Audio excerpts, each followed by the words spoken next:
हम गुंजन चौधरी मैथिली गुंजन चैनल पर समस्त मिथिलावासी के स्वागत करै छी।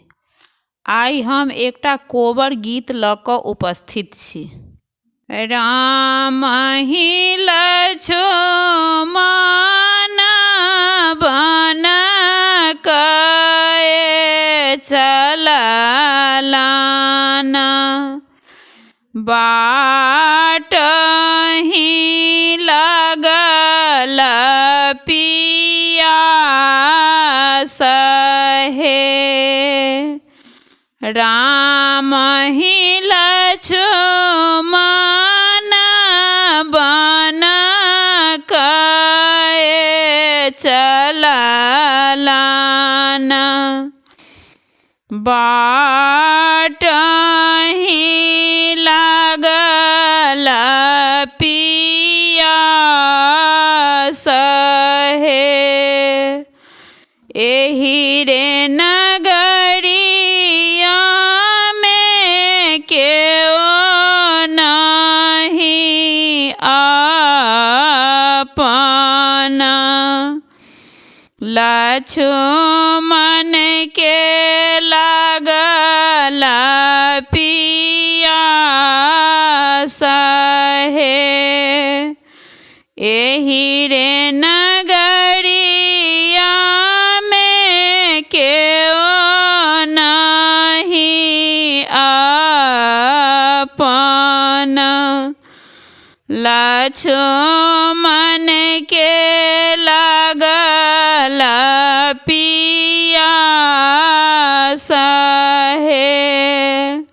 घर सँ बाहर भेली कनिया सुहाबे, माथा कलशने ने ठाढ़ हे।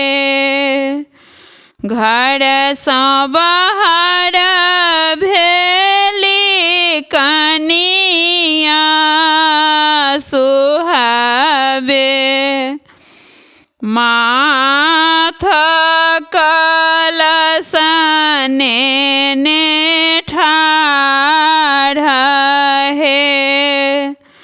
पीबू पीबू आहे देओरई हो शीतल पानिया, इहो थिक जमुना कनीर हे। पीबू पीबू आहे देओरई हो जोड़ी पानिया, इहो थिक जमुना कनीर हे।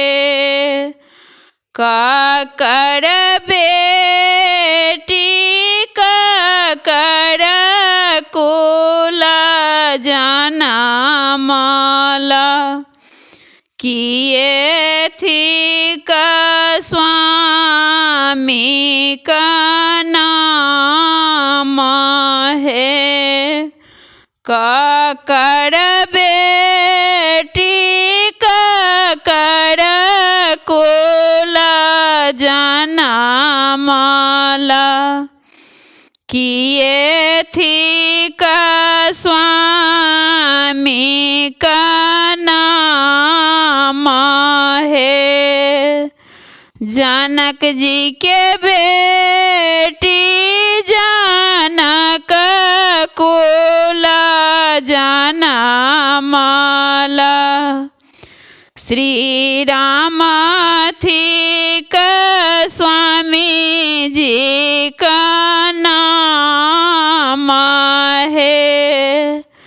जनक का बेटी जनक कुल जनमल, श्री राम थिक स्वामी जी का नाम है।